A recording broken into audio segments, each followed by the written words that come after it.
Bem-vindo ao Podcast Fronteira. A mensagem que vais ouvir foi pregada em nossa igreja na cidade do Porto, em Portugal. Nossa oração é para que sejas abençoado por essa palavra. Nessa manhã, o tema da minha mensagem é: sirva a Deus com tudo o que você tem. A verdade é que não é muito fácil a gente servir a Deus com absolutamente tudo o que nós somos. Talvez alguns de nós aqui estejamos em épocas diferentes da nossa caminhada com Deus. Alguns já se converteram há muitos e muitos anos, outros são recém-convertidos, outros talvez estejam começando a dar os primeiros passos na caminhada. E talvez, dependendo do estágio em que você esteja na sua caminhada, você tenha oferecido para Deus 50% do que você é, talvez você tenha dado 30%, talvez você esteja dando 80% da sua capacidade para Deus, mas hoje eu quero encorajar você a servir a Deus com absolutamente tudo o que você tem. E eu quero conversar hoje, na verdade, sobre um tema que eu amo, quando a gente está falando sobre teologia, sobre vida cristã, que é um conceito chamado mordomia cristã. E eu amo. Quem que já ouviu falar em mordomia cristã nessa palavra? Parece uma coisa muito complicada, uma coisa de mordomo, e é exatamente isso. Mordomo, quem é um mordomo? Vamos lá. É o que serve. O mordomo é aquele que a gente está, por exemplo, a gente vê em filmes com aquelas castelos, aquelas mansões, alguém que vem e serve. No Brasil, lá nos Estados Unidos, a gente não tem nem como fazer essa brincadeira, porque eles não tinham o comercial. Qual é o comercial daquele papel higiênico que tinha o Alfredo? Vocês lembram? Ok, a gente estava lá, eu lembro muito quando eu era criança que tinha aquele comercial, aparecia alguém gritando, Alfredo! E aí aparecia o Alfredo no banheiro com um rolo de papel higiênico. A gente tem exatamente essa ideia do mordomo, alguém que serve outra pessoa. É alguém que está encarregado, como a gente geralmente vê na Bíblia, alguém que está encarregado dos bens de outra pessoa. E a Bíblia diz que eu e você somos mordomos. Nós somos mordomos de tudo o que Deus nos deu. E a primeira coisa que eu quero que a gente pense nessa manhã, e que é muito importante para a gente poder pensar no resto da mordomia cristã, é que nós, na verdade, não somos donos de nada. Um mordomo, ele não é dono da casa em que ele serve. O mordomo, ele não é dono das finanças do patrão. O mordomo, ele não é dono das roupas que o patrão usa. O mordomo, ele não é dono de absolutamente nada. E a verdade é que eu e você, nós também não somos donos de nada. E é muito difícil a gente conversar sobre isso no nosso mundo capitalista do século XXI em que a gente vive, onde, independente se seja Brasil, Estados Unidos, Portugal, em qualquer país, o que o mundo quer que a gente consiga? Vamos lá, o que as pessoas falam que a gente tem que conseguir nesse mundo? Riqueza, alcançar coisas, mesmo que você não seja milionário, mas você tem que ter sucesso, você tem que ter isso, você tem que ter aquilo, você precisa ser uma pessoa que vá conseguir alcançar coisas para você. O mundo hoje em dia fala sobre acumular. A verdade, a gente vê nos programas de TV, nos documentários, as pessoas que são os acumuladores. Eu estava conversando com uma pessoa da igreja recentemente, ele trabalha fazendo obras em casas, fazendo reformas, e ele foi trabalhar em uma casa que era de uma dessas pessoas, e ele falou, era um lixo. A pessoa acumulava, e é exatamente isso que a gente vive nos nossos dias atuais. Um mundo em que manda a gente acumular com a falsa impressão de que as coisas que a gente junta nessa terra, elas são realmente nossas. Mas a verdade é que desde a criação, quando a gente abre a Bíblia lá em Gênesis, a gente repara que a terra nunca foi nossa. A gente repara que as coisas que Deus criou, elas não são realmente nossas. Gênesis capítulo 2, versículo 15 diz o seguinte: o Senhor Deus tomou o homem e o pôs no jardim do Éden para cultivá-lo e guardá-lo. Quando a gente vê desde o princípio, Deus o que ele fez? Ele criou o mundo. Deus criou o jardim, Deus criou a natureza, Deus criou o homem, e aí depois que Deus criou tudo, ele vira para o homem e fala, ok, de tudo isso aqui que eu criei, você vai guardar.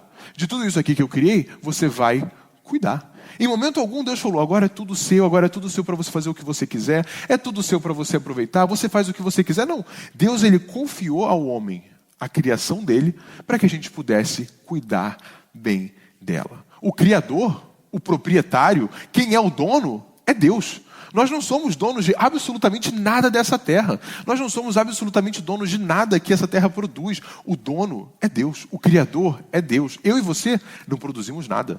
Eu e você, nós não produzimos vida. A gente estava conversando lá no West Palm Beach semana passada sobre inteligência artificial e como o pessoal está criando robôs que fazem isso e aquilo.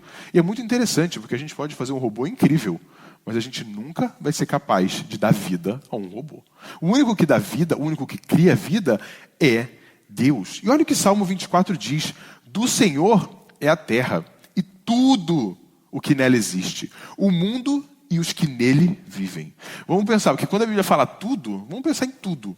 O que é que existe na terra? Pensa, daí, Leandro, o que existe na terra? Ok, água, frutas, que mais? Que mais que tem na terra? Seres vivos, seres humanos. A lojinha da esquina está na terra? Está na terra? O Fronteira, amém. A gente, ele está falando, olha só, o mundo e os que nele vivem. O que o salmista está dizendo é o seguinte: não importa o que esteja na terra, é de Deus. Não importa o que você esteja vendo. Você pode achar que é seu, pode achar que é vendinha da esquina daquela pessoa, mas o proprietário, o que tem a autoridade sobre tudo, é Deus. A criação não é para a gente fazer o que a gente quer com ela. A criação, Deus deixa bem estabelecido desde Gênesis que nós estamos na terra para tudo o que Deus nos dá, a gente cuidar bem. Você entende isso? A gente tem um propósito como mordomos de Deus, que a Bíblia fala em diversas parábolas, a gente vai falar um pouco mais para frente. Jesus nos chama de servo, de mordomos, aqueles que estão cuidando de algo que Deus nos deu. Deus nos deu a natureza, a gente não vai entrar nisso hoje, mas que a gente, como cristãos, possamos cuidar da natureza também. Mas a verdade é que, pelo contrário, nós cuidamos dessa natureza como um servo cuida dos pertences do seu senhor. Vamos lá, a gente tem um funcionário. E aí, muitas vezes a gente tem um funcionário e a gente quer o quê? Olha só, você está encarregado de cuidar dessa parte da empresa ou dessa parte do negócio. Qual é a sua expectativa com esse funcionário? Que ele faça um bom trabalho. E é exatamente isso que Deus espera de nós. Nós vamos falar sobre algumas coisas que Deus nos deu e que nós precisamos servir e cuidar a Ele com isso. Então, quando a gente olha ao redor no mundo, quando a gente olha para a nossa vida, tudo à nossa volta, na verdade, pertence ao Senhor. Quer as pessoas reconheçam ou não. Você está entendendo isso? Vamos lá. Uma pessoa que não é crente, ela pertence ao Senhor? É dele. Não importa. Quem criou? Foi Deus. A pessoa pode falar, não existe Deus. Isso não muda o fato de que Deus é que é o Senhor da vida daquela pessoa, no sentido de Ele é o Criador e aquela pessoa pertence a Ele. E a Bíblia ainda vai mais longe. Tudo que nós temos. Então vamos lá. Tudo que está na terra é de Deus. Tudo que nós vemos pertence a Deus. Mas a Bíblia vai além e diz que tudo aquilo que nós temos nessa terra também é de Deus. 1 Crônicas, olha o que Davi diz. Mas quem sou eu e quem é o meu povo para que pudéssemos contribuir voluntariamente assim? Tudo vem de ti, nós apenas te demos o que vem das tuas mãos. Nesse momento, Davi está reconhecendo para Deus que até mesmo as finanças que o povo tem, vêm de Deus. E eu fico imaginando Davi, que era rei. Davi tinha muito dinheiro. Davi, ele conhecia muito. Davi, ele era um conquistador. Tudo que ele obteve foi como? Com guerras, foi indo atrás. Ele é que fundou Jerusalém. A gente olha para a história de Davi e ele era um homem poderoso. Mas ele, apesar de ser poderoso, apesar dele ser um guerreiro, ele está reconhecendo tudo que eu tenho veio de Deus. Todas as minhas conquistas vieram de Deus. Eu e você, nós não possuímos nada. Eu e você não temos nada. Eu e você não somos donos de nada. Deus, Ele emprestou muita coisa para a gente. Deus, Ele deixou muitas coisas nas nossas mãos para que eu e você, a gente pudesse cuidar delas. Quem aqui já morou em apartamento alugado? Está morando. Você pode chegar e falar, eu vou derrubar essa parede aqui amanhã? Não. Você não pode nem... Olha, teve uma vez que eu e o pastor foi no nosso primeiro apartamento lá nos Estados Unidos, quando a gente se mudou. A gente chegou, se você já foi nos Estados Unidos, sabe muito bem. Aquelas paredes amarelas em todo lado. A gente entrou no apartamento e falou, eu não vou morar aqui com essa parede amarela, não. Aí a gente perguntou para o prédio, a gente pode pintar? Falaram, pode. A gente falou, ok. Pintamos, a gente nem tinha entrado no apartamento, a gente mandou pintar tudo de cinza. Lá, moramos no apartamento 3 anos. Aí na hora de sair, o que eles falaram? Ok, agora pinta de novo. Aí eu falei, mas vocês falaram que eu podia pintar de cinza. Aí ele falou, ué, mas você quis pintar de cinza, o apartamento é meu e eu quero que volte para o amarelo. E a gente teve que pagar para pintar de novo o bendito apartamento de amarelo. Porque o apartamento não era nosso. A gente não faz o que a gente quer com aquilo que não é nosso. E se a gente faz de uma forma irresponsável, assim como eu e a pastora Pâmela tivemos que fazer, a gente paga o preço pela nossa irresponsabilidade. Então, por um breve período, a gente está aqui na Terra, com coisas que Deus nos deu. Nós somos... olha eu falando espanhol aqui. Tem coisas que Deus nos deu, Ele confiou a nós, as nossas famílias, E a gente tem que se perguntar, esses recursos que Deus nos deu, o que a gente faz com eles? O que e como nós estamos cuidando dos recursos que Deus deu para nós? E a gente vai falar sobre 3 que eu amo quando a gente está falando sobre mordomia cristã. E o primeiro deles é o tempo. Sirva a Deus com o seu tempo. Quando a gente pensa sobre tempo, algumas pessoas vão ter muito mais, algumas pessoas vão ter muito menos. Como eu sempre digo, a gente olha para o Fernando e para a Nancy e parece que é infinito, porque eles não envelhecem. Fernando e Nancy, eles bebem de uma água que eu estou doido para beber também, porque eles não... Todo mundo sabe, todo mundo fala, Fernando e Nancy não envelhecem nunca. Vão cumprir 50 anos de casado daqui a alguns dias, alguns meses, semanas. E a verdade é, Deus dá para alguns de nós muito tempo. Tem pessoas que vivem 80, 90, 100 e tantos anos. Existem pessoas que morrem muito jovens. Mas independente de quanto tempo nós temos nessa terra, Deus nos chama para servir a Ele. Não importa quanto tempo seja, Ele fala, o tempo que você tiver, que você use bem. Em Efésios capítulo 5, Paulo diz o seguinte, tenham cuidado com a sua maneira de viver, que não seja como insensatos, mas como sábios, aproveitando ao máximo cada oportunidade, porque os dias são maus. Portanto, não sejam insensatos, mas procurem compreender qual é a vontade do Senhor. Paulo aqui, ele olha para os crentes de Éfeso e diz assim, cuidado como você está vivendo. Cuidado porque você leva os seus dias de uma maneira como os insensatos. Não seja como os insensatos que vivem a vida de qualquer jeito. É isso que ele está dizendo. Ele faz uma comparação entre o insensato e o sábio. Aquele que sabe aproveitar o tempo que Deus deu e aquele que não sabe. E é muito interessante porque Paulo ele fala, aproveita ao máximo o tempo que você tem. Cada oportunidade que você tiver na vida, aproveite. Sabe por quê? Porque os dias são maus. Quando a gente abre a Bíblia, muitas vezes a gente acha que a Bíblia vai sempre motivar a gente com aquele boost, aquele empurrão na nossa autoestima. Mas Paulo está sendo muito claro. Os dias são maus. Cada dia a gente tem um problema diferente. A gente acorda, a gente tem uma dificuldade diferente. Os nossos dias, eu nem preciso explicar para vocês como os dias são maus. Porque a gente de vez em quando acorda com um problema do dia anterior e já tem outro para esse dia. Os nossos dias eles vão sendo consumidos pelos momentos difíceis, pelas pessoas difíceis, pelos problemas da vida que Jesus já disse que iam acontecer. E ao longo desses problemas, a gente vive o nosso cotidiano. A gente vive a nossa vida diária. A gente trabalha, a gente cuida da família, a gente cuida das crianças, a gente vem para a igreja, a gente cuida da nossa saúde, a gente faz tudo isso baseado no nosso tempo. E aí nessa manhã eu te pergunto, como que você tem gastado o seu tempo? Porque a gente não pensa muito disso na igreja, a gente acha que o tempo é nosso. Entende? Isso é que é a mordomia cristã. A gente acha que o tempo é nosso, eu não tenho que prestar contas para Deus do que eu faço com o meu tempo. Mas Paulo está falando, gaste o seu tempo de maneira sábia, porque a Bíblia diz que os nossos dias estão contados. Deus sabe quantos dias nós temos. Eu posso, durante a minha viagem agora em Madrid, eu posso morrer. Eu não sei se eu vou morrer ou não. Eu não sei quanto tempo nós vamos viver. Os nossos dias já estão contados por Deus. A gente vive literalmente, como a gente diz em inglês, em tempo que é emprestado. Borrowed time. É um tempo emprestado. A gente não sabe quanto tempo. Então, quando a gente fala de servir a Deus com o nosso tempo, muitas vezes as pessoas pensam, quando? Domingo.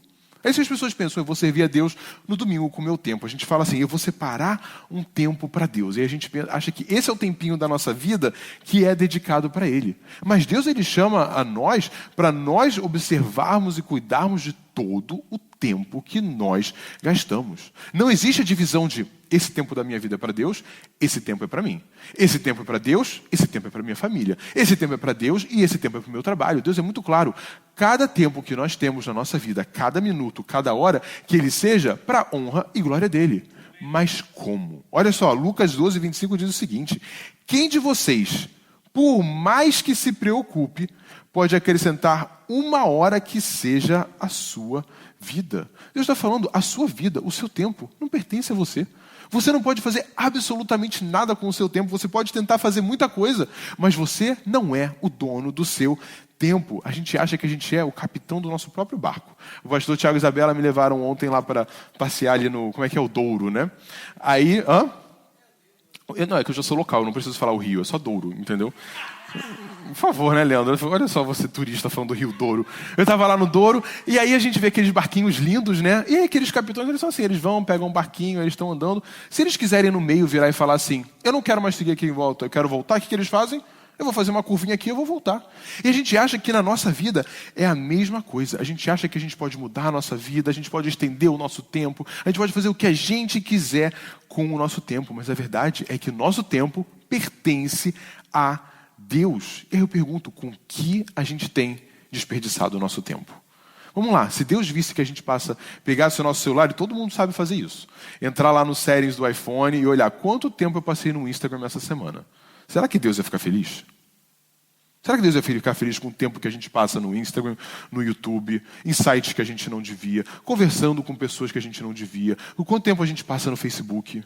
A gente acha que Deus não tem nada a ver com isso. Mas a verdade é, Deus te deu 2 horas do seu tempo, Deus te deu 2 horas ali que você desperdiçou.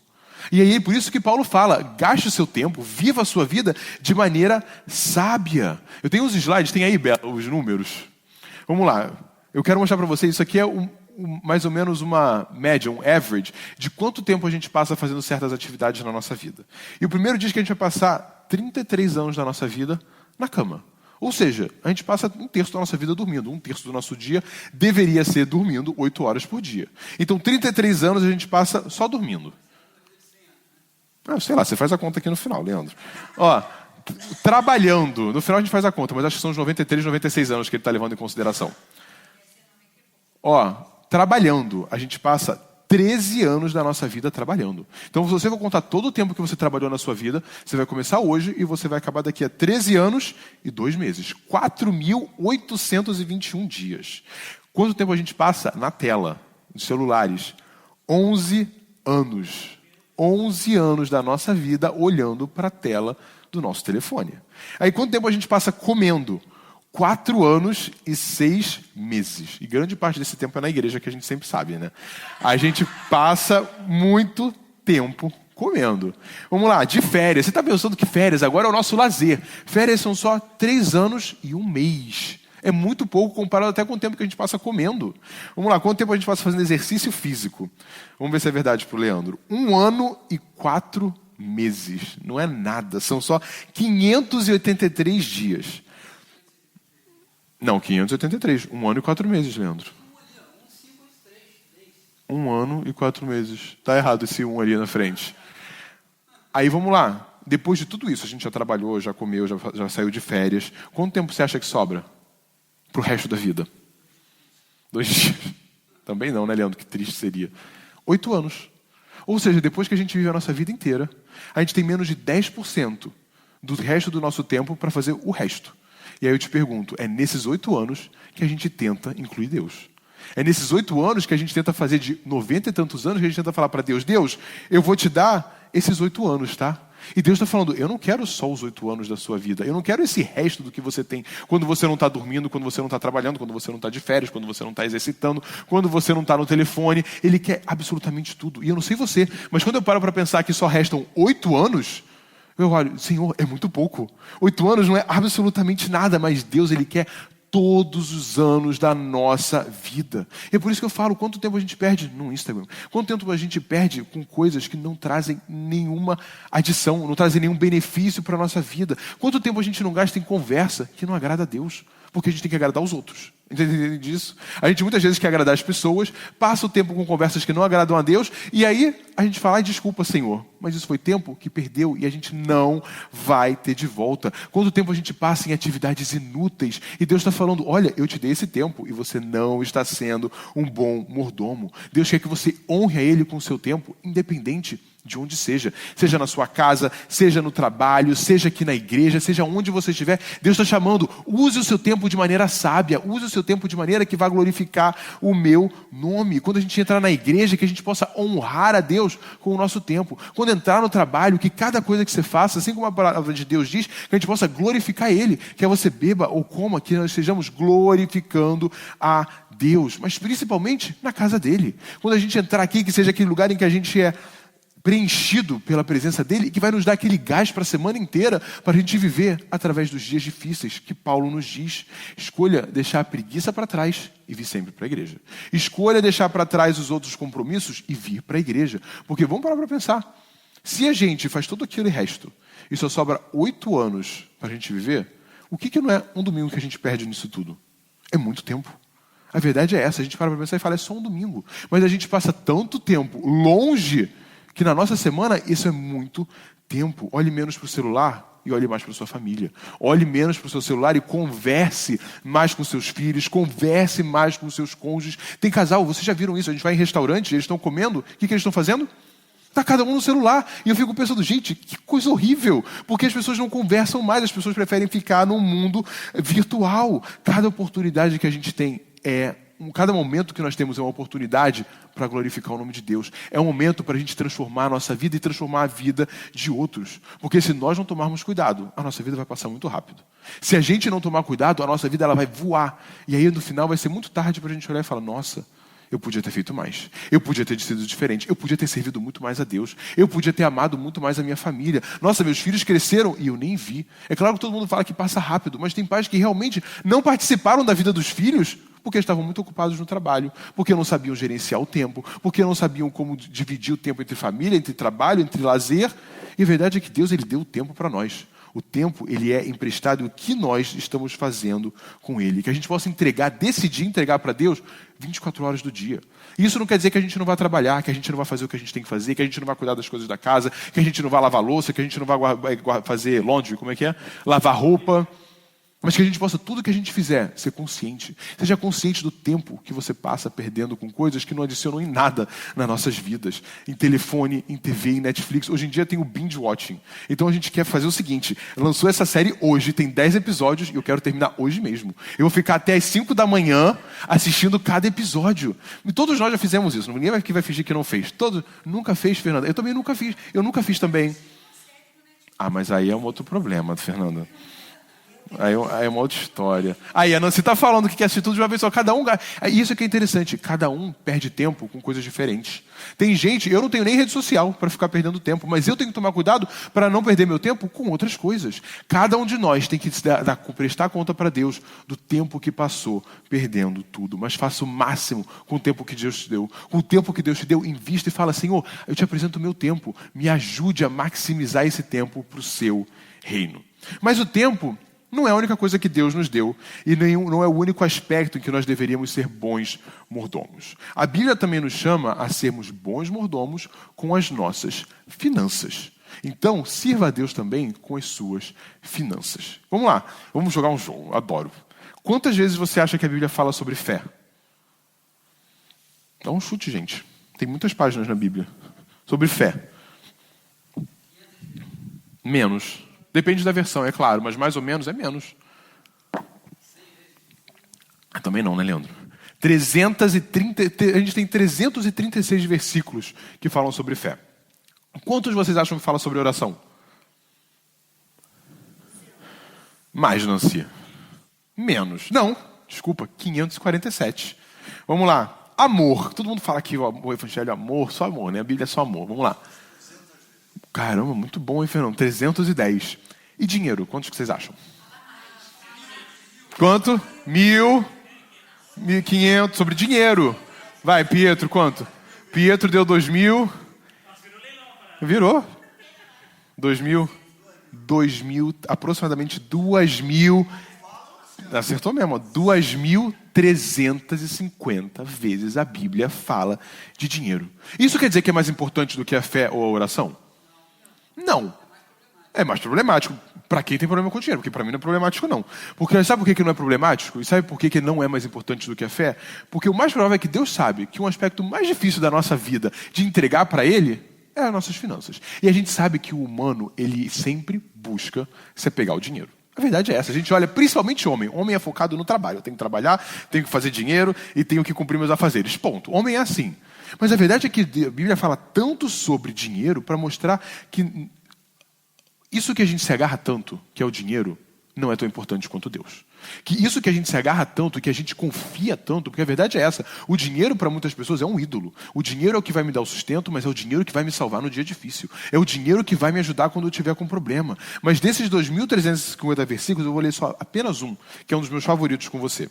Ageu 2,8 diz, e Deus está falando isso, tanto a prata quanto o ouro me pertencem, declara o Senhor dos Exércitos. Talvez seja a primeira vez que você está ouvindo o nome de Ageu na Bíblia, você não faz a mínima ideia de quem seja esse cara. Mas nesse momento, Deus estava falando com o povo sobre a construção do templo dele. Ele estava mostrando para eles o seguinte: vocês não precisam se preocupar com dinheiro, eu vou enviar a provisão. Vocês não vão precisar saber de onde vai vir isso, vocês façam a parte de vocês, mas vocês não se preocupem, porque eu, e ele diz, tanto a prata quanto o ouro me pertencem. E você sabe por que Deus pode dizer isso? Porque foi o que a gente falou lá no começo. Tudo na terra pertence a Deus. E aí eu vou falar para você algo que é um pouco difícil. Mas sabe o salário que você recebe? Eu não sei se aqui é mensal ou cada 2 semanas ou semanal. Sabe esse salário que você recebe toda vez que cai na sua conta? Ele não é seu. Esse salário que cai na nossa conta todo, lá eu recebo uma vez por mês. Cada salário que eu recebo, eu tenho plena consciência de que eu trabalho muito, mas que quando ele cai na minha conta, ele não é meu. A gente gasta muito tempo, vamos lá, voltando, a gente gasta muito tempo da nossa vida trabalhando duro, preocupando com o dinheiro, mas aí quanto tempo a gente serve, quanto do nosso dinheiro a gente serve a Deus no reino dele? A verdade é que Deus ele também chama a gente para servir a Ele com as nossas ofertas, os nossos dízimos e as nossas finanças. Não existe como a gente querer falar, não, oração e fé está aqui, eu entrego tudo isso para Deus, fidelidade, tudo isso, e finanças, Senhor, finanças não é da sua conta.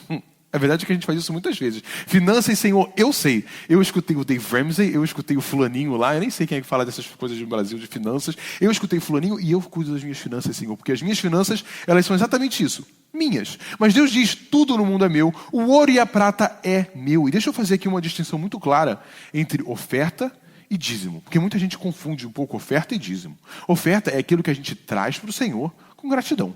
Senhor, muito obrigado. Sabe aquela gratidão que muitas vezes quando eu vim aqui da última vez, o pastor Tiago e Isabela, quando estava aqui em outubro, nós estávamos muito gratos, viemos a primeira vez. A gente foi, ficou na casa deles, eles abriram a porta para a gente. O que a gente fez? A gente comprou um vasinho para eles, que era simplesmente uma forma de expressar a nossa gratidão a eles. Falamos, olha, gente, eu sei que isso aqui não é nada, mas é a forma que a gente expressa a nossa gratidão por vocês terem recebido a gente tão bem nessas últimas semanas. E a mesma coisa com o Senhor. Oferta é exatamente isso. Senhor, eu sou tão grato com tudo que você tem feito na minha vida, e a gente demonstra, exatamente como a gente fez agora de maneira financeira, só que através de um presente, a gente faz com o Senhor. Senhor, essa é a minha oferta de gratidão. Obrigado porque o Senhor é bom.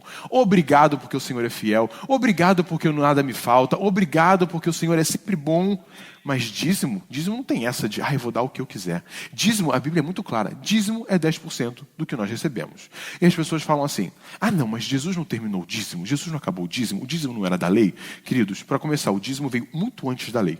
Jesus fala do dízimo e ele ainda vira para os fariseus e fala, olha só, vocês têm que dar o dízimo, mas tem que dar com amor. Jesus não fala só dar o dízimo, ele fala, olha só, o problema é que vocês dão o dízimo, mas vocês não dão com amor, vocês não dão com fidelidade, vocês têm que dar o dízimo com fidelidade. O dízimo é exatamente isso, uma ordem de Deus, mostrando para nós o seguinte, eu não confio no dinheiro. A minha confiança não está nisso que eu recebo. Porque muitas vezes a gente se apega, e gente, é muito ridículo. A gente recebe, Deus nos dá 100%, como a gente disse. Deus nos dá tudo, Deus nos dá 100%. E às vezes a gente não quer nem dar para Ele 10%, porque a gente acha que a gente vai morrer. E aí a gente fala, meu Deus, eu não posso dar porque a conta não vai fechar. Recentemente teve uma pessoa lá na igreja, recentemente não, isso aí já tem 1 ano. A pessoa ela não dizimava. Aí a gente conversou com essa pessoa, ela quis saber mais sobre dízimo. Aí a pessoa falou assim, pastor, a verdade é, a conta da minha casa não fecha se eu der o dízimo. Se eu começar a dar o dízimo, a conta não vai fechar.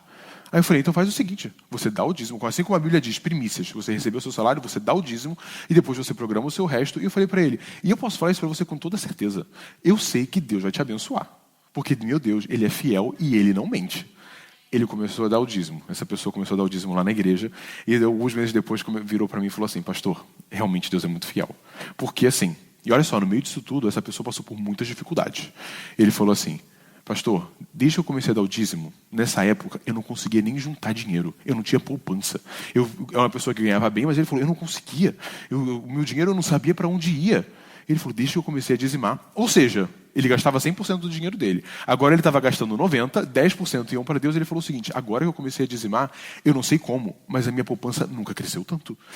Deus me abençoou tanto, de maneiras que eu nunca nem podia imaginar, porque ele fez o passo de fé, de obedecer a Deus e começar a dizimar. E Deus diz em Malaquias 3:10, tragam o dízimo todo ao depósito do templo para que haja mantimento na minha casa. E aí ele diz, ponham-me à prova, nisto diz o Senhor dos Exércitos, e vejam se não vou abrir as comportas dos céus e derramar sobre vocês tantas bênçãos que nem terão onde guardá-las. Essa é a única vez na Bíblia que Deus vai deixar você testar Ele. Essa é a única vez na Bíblia que Deus fala, você não acredita? Então me testa. E eu adoro o fato de ser com dinheiro, porque o ser humano é muito ruim com dinheiro. A verdade é essa. A gente fica apegado com aquilo, achando que é Wall Street, que é a bolsa de valores, que é tudo isso que vai resolver a nossa vida. Aí a gente perde o emprego, aí a gente corre, Senhor, me abençoa. E Deus falou, eu te abençoei muito, mas você não foi fiel a mim. Eu te abençoei muito e você não foi um bom mordomo com aquilo que eu te dei. E é exatamente isso que eu comentei agora sobre essa pessoa da igreja. Colocou Deus à prova e ele diz, você vai receber tantas bênçãos que você não tem nem onde guardar. Mas a gente também fala sempre na igreja, quando a gente fala sobre dízimo, não é uma moeda de troca, Senhor, toma meus 10% para que você possa me dar mais dinheiro. Não é uma segurança assim, Senhor, se eu te der esse 10%, você vai me dar um aumento, né? Eu estou pedindo para você um aumento, eu vou dizimar. Não é isso. Muitas vezes a gente comenta com as pessoas que o dízimo, ele não é uma chave mágica para você virar rico. Não é isso. Deus não promete riqueza para absolutamente ninguém, mas Ele promete a fidelidade dele, Ele promete que não vai faltar, Ele promete que Ele vai cuidar de maneira especial dos dizimistas. E é exatamente isso que é ser um bom mordomo. Deus nos dá 100%. A oferta é a nossa gratidão que sai dos outros 90%. O dízimo é a obediência a esses 10%. E o dízimo é uma demonstração da nossa fidelidade a Deus. O dízimo é uma demonstração do nosso amor a Deus e dizendo, Senhor, eu confio em Ti, eu não confio no meu chefe. Senhor, eu confio em Ti, eu não confio na minha capacidade de gestão de dinheiro. Eu e a pastora Pamela, assim que a gente casou, todo casal sabe disso. Quando a gente casa, a gente tem que conversar sobre um monte de coisa, porque eu fazia as coisas de um jeito, ela fazia as coisas de um jeito. E você tem que sentar e conversar, ok, como nós, como casal, vamos fazer isso agora. Eu lavo louça na mão e eu uso a máquina, ok, o que a gente vai fazer aqui na casa? E aí uma das conversas que a gente teve que ter foi, óbvio, na verdade, uma conversa que a gente nem teve que ter foi sobre o dízimo. Porque eu e ela já dizimávamos antes da gente se casar, e a conversa, na verdade, que nós tivemos foi, e aí, a gente vai dar só 10%? Sendo muito sinceros, e você sabe, pastor, não somos milionários não, nós não somos ricos. Muito menos quando a gente casou. A gente olhou um para o outro e falou, a gente vai dar só 10%? Deus tem abençoado tanto a gente vai dar só 10% para Deus, e é óbvio que a gente chegou à conclusão de que 10% não era o suficiente para demonstrar nossa gratidão a Deus. E Deus, Ele nunca deixou faltar na nossa casa. Deus abençoa, Deus, Ele recompensa e Ele é fiel. Muitas pessoas, elas vêm para a gente na igreja e elas falam, pastor, eu estou com dificuldades financeiras. Eu aposto que o pastor Thiago Isabel também escutou muito isso. Eu estou com dificuldades financeiras, parece que eu trabalho e nada acontece, eu não consigo isso, blá, blá, blá. Sabe o que Deus fala em Ageu? Mesmo livro, ele fala o seguinte, vocês, e vê se você se encaixa aqui, vocês têm plantado muito, mas colhido pouco. Vocês comem, mas não se fartam. Bebem, mas não se satisfazem. Vestem-se, mas não se aquecem. Aquele que recebe salário, recebe-o para colocá-lo em uma bolsa furada. Já se sentiu assim na sua vida antes? Que você trabalha e começa tudo a cair, é exatamente uma bolsa furada. Você olha e fala, Deus, parece que não rende o dinheiro, parece onde é que foi parar o meu dinheiro? Sabe o que Deus fala? Vocês esperavam muito, mas eis que veio pouco. Ou seja, Ele está falando, vocês juntaram muito, mas não tem nada. E o que vocês trouxeram para casa, eu o dissipei como um sopro. E por que eu fiz, declara o Senhor dos Exércitos? Por causa da minha casa, que ainda está destruída, enquanto cada um de vocês se ocupa com a sua própria casa. Eu acho esse versículo incrível. Porque o que estava acontecendo aqui? O povo tinha voltado do exílio, o templo estava destruído, o que o pessoal fez? Eu vou construir a minha casa. E a Bíblia deixa muito claro que eles construíram casas lindas. A Bíblia fala que eu nem sei como é que eram os nomes agora, mas eram coisas de madeira bonita, decorada. E Deus fala, vocês estão ocupados com a casa de vocês, mas a minha casa, ela continua destruída. Estavam tão ocupadas priorizando suas próprias poupanças, tão ocupadas priorizando seus fundos de investimento, tão ocupadas priorizando a si mesma, achando o quê? Deus vai entender. Deus vai entender que eu preciso fazer meu pé de meia. Deus vai entender que eu preciso resolver isso. Nas listas de resoluções para o ano novo, que vocês com certeza fizeram, muita gente coloca coisa relacionada à finança. Senhor, esse ano eu preciso juntar tanto. Senhor, esse ano eu quero, comprar um carro novo. Senhor, esse ano eu quero ganhar um aumento. Mas quanto pessoas querem economizar? Algumas pessoas querem ganhar aumentos, mas o desafio nessa manhã para nós é que em 2025, que a gente possa estabelecer, usar as nossas finanças para o reino. Que nesse ano, nas resoluções de ano novo, a gente possa mudar, porque ainda dá tempo, que a gente ainda está em fevereiro, e falar, Senhor, me ajuda a usar as minhas finanças para o seu reino. E isso vai até além de ofertas e dízimos. Para onde está indo o meu dinheiro?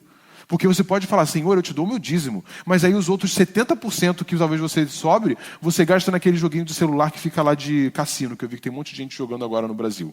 Aquele você gasta. Isso é usar o dinheiro que Deus te deu com sabedoria? Isso é usar o dinheiro que Deus te deu de maneira santa? Usar o seu dinheiro com vícios, com investimentos que você sabe que são ruins. Existe uma coisa chamada nos Estados Unidos ações pecaminosas, que são as ações em empresas de bebidas, ações em empresas de tabaco, ações em empresas de tudo que é pecaminoso. E as pessoas investem. Uma pessoa da igreja já veio perguntar para mim: pastor, o que você acha de eu investir nisso? Eu falei: querido, existe um nome no mundo, não é nem aqui, existe um nome no mundo que é sinful stocks, que é ações pecaminosas. Não invista. Deus nos dá muito mais do que a gente merece. Deus nos dá muito mais do que a gente precisa. Ele é tão bom.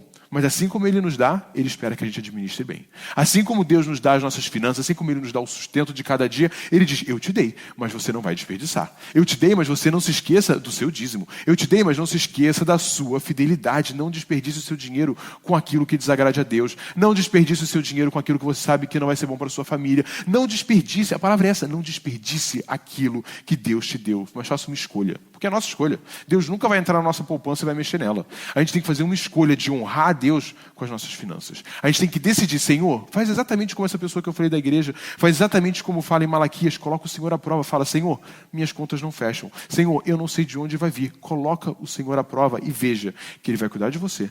Veja que Ele vai cuidar da sua casa. Veja que Ele vai prover, porque o meu Deus, Ele não falha. Se Ele disse lá em Malaquias que pode colocar Ele à prova, nós podemos colocar Ele à prova e Ele é fiel para nos recompensar. Mas por fim, quero falar um pouco sobre os nossos dons e sobre os nossos talentos. 1 Pedro 4, Paulo escreve: cada um exerça o dom que recebeu para servir aos outros, administrando fielmente a graça de Deus nas suas múltiplas formas. Se alguém fala, faça-o como quem transmite a palavra de Deus. Se alguém serve, faça-o com a força que Deus provê, de forma que em todas as coisas Deus seja glorificado por meio de Jesus Cristo.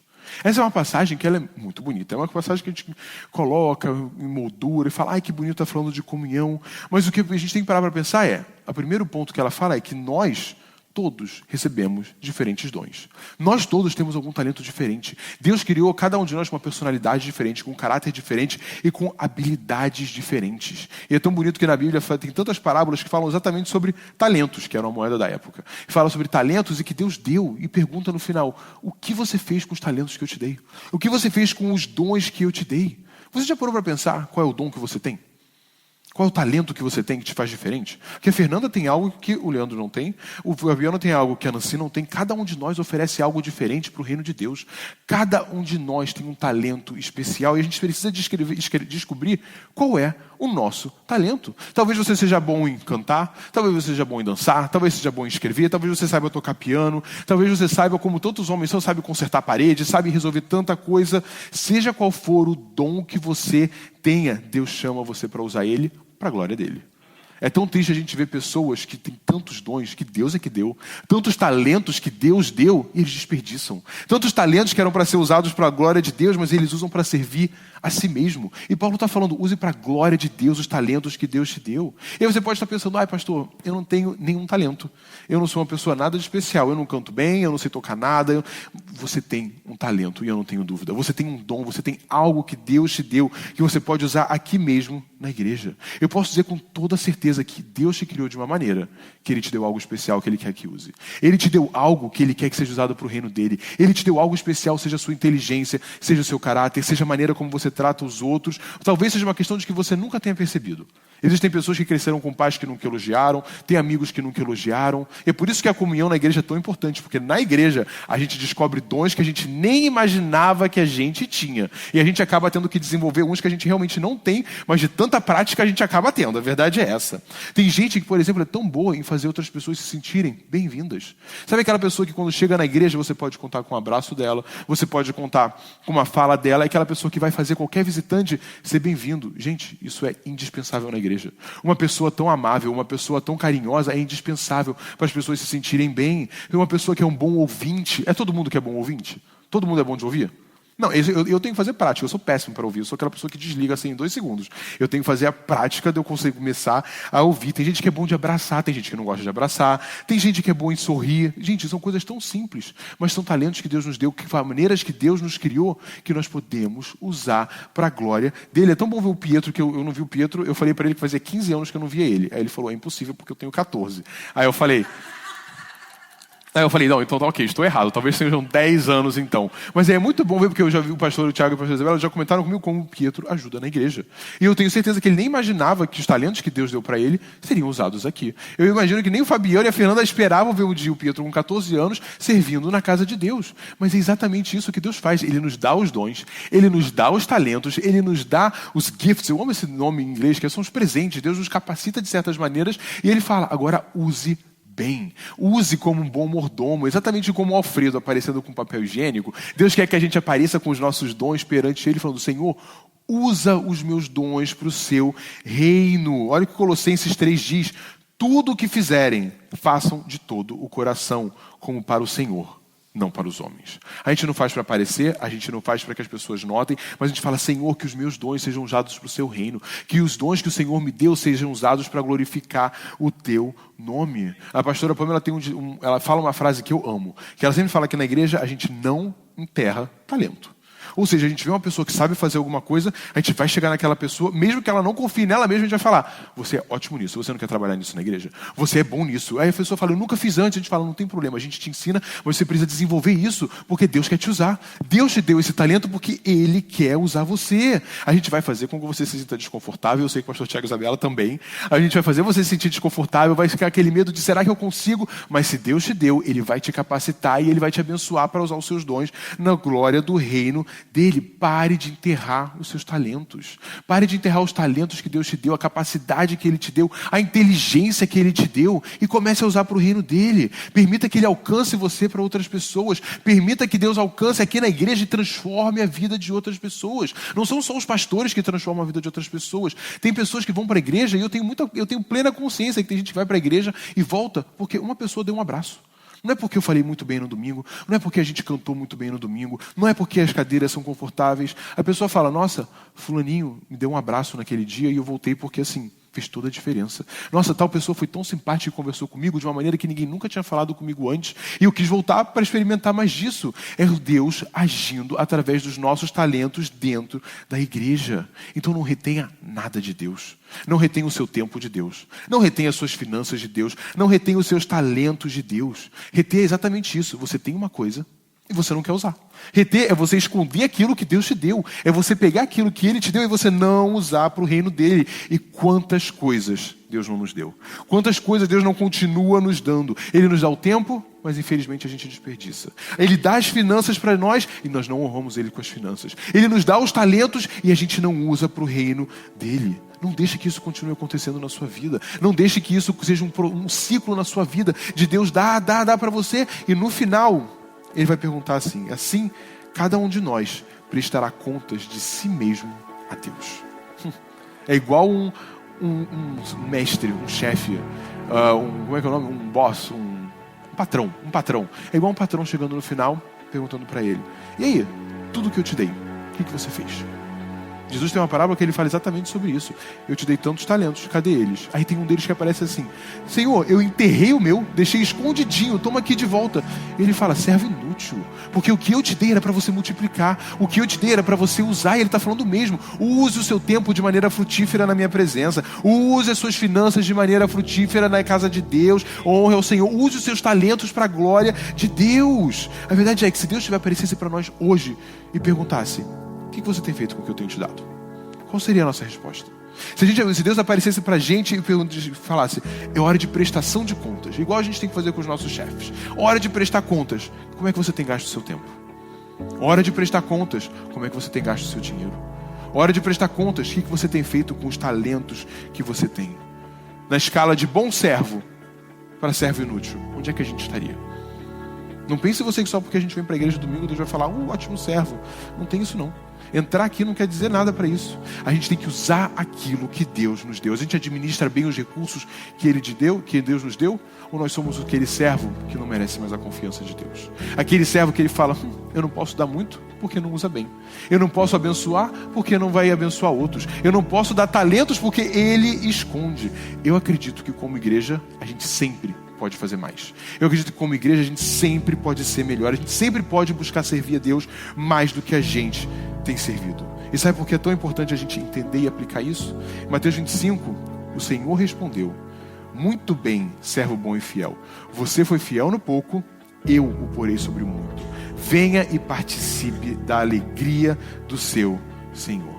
Essas são as palavras que eu quero ouvir na minha vida. Eu, nem pastor Thomas, eu como Thomas Souza, filho de Deus, essas são as palavras que eu quero ouvir no final. Se você foi muito bem, servo bom e fiel, eu falo, Senhor, eu quero ouvir isso no final. Senhor, quando eu chegar perante o Senhor, eu não quero que você olhe para mim e fale, você desperdiçou tudo, você não aproveitou a vida que eu te dei, você não foi fiel com o que eu te dei, você não multiplicou o que eu te dei. Eu quero que Deus olhe para mim e fale, você fez tudo que estava ao seu alcance você fez, você foi fiel, você multiplicou, você usou de maneira sábia. Então não espere para tomar a decisão de servir a Deus com tudo que você tem. Não espere para tomar a decisão de, Senhor, uma entrega completa. Escolha servi-lo com tudo que você tem agora. Saiba mais sobre nós. Visita nosso site fronteira.church ou descarrega nossa app Fronteira. Que Deus te abençoe.